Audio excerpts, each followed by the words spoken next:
कुठं आहे म्हटला? इथंच की अडचण आहे ना इथं. कुणीकडून दिसालाय? दगडात आहे इथं. कुठं आहे? दगडात दिसालाय कुठं? काय काय तिकडे सरक ना. अहो मामा थांबा. हलवू नको पक्क हलवू नको. त्यांनी हलव म्हटलं तर हलवायचं. काय करू नको तू. तिकडे सरकला तर साप काही करता येणार नाही. पळणार ते. शेपूट गावा पाहिजे तुम्हाला. हा आता गावा. सावकाश सावकाश वाढा पाहिजे. काय पाहिजे तुम्हाला? काय नको. तुमचं तुम्ही आमच्याकडे लक्ष देऊ नका तुम्ही. मी तुमच्या लक्ष देत नाही. तुम्ही यायला वाट बघा.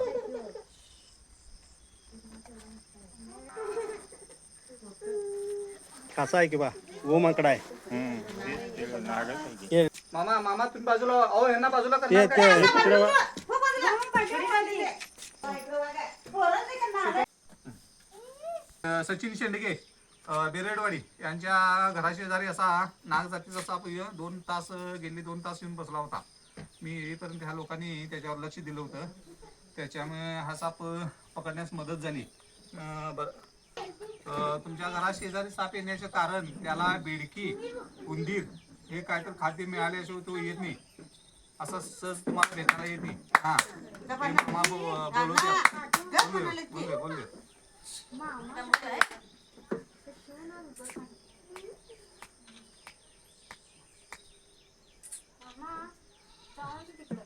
इंडियन स्पेक्टेकल कोब्रा न्यूरोटॉक्सिक नावाचं याच्यामध्ये विष असतं आणि ते आपल्या माणसाला चावल्यानंतर माणसाच्या हृदयावर परिणाम करतं.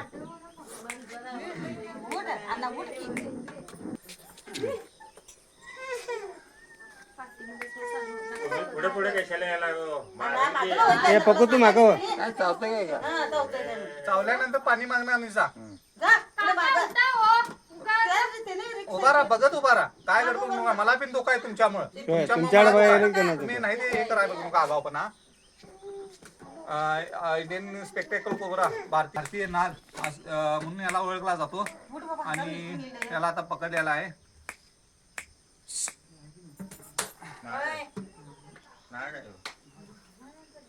न्यूरोटॉक्सिक नावाचं याच्यामध्ये विष असतं. ते माणसाला चावल्यानंतर त्याच्या हृदयावर परिणाम करतं आणि माणूस दगावण्याची शक्यता असते. तरी पण योग्य ती काळजी घेतली आपण योग्य ती काळजी घेतली तर माणूस जगू शकतो. जेणेकरून आपण होता येईल तेवढं शक्य लवकरात लवकर तुम्ही सरकारी हॉस्पिटलमध्ये गेलं पाहिजे. ह्याच्यासाठी आता याला सुरक्षितरित्या त्याने काहीतरी खाल्लेलं आहे. ते काढायच्या अगोदर याला पॅक करूया जेणेकरून त्याने केलेली शिकार वेस्ट वाया जायला नको. त्यांनी खूप शिकार करण्यासाठी खूप मेहनत घेतलेली असते. ती बाहेर काढायच्या अगोदर त्याला अलगद असं शांतपणे त्याला मी बंदीमध्ये पॅक करतो.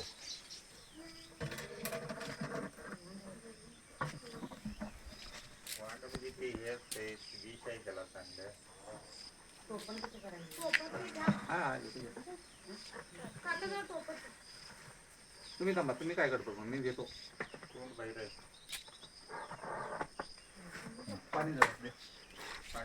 चला धन्यवाद.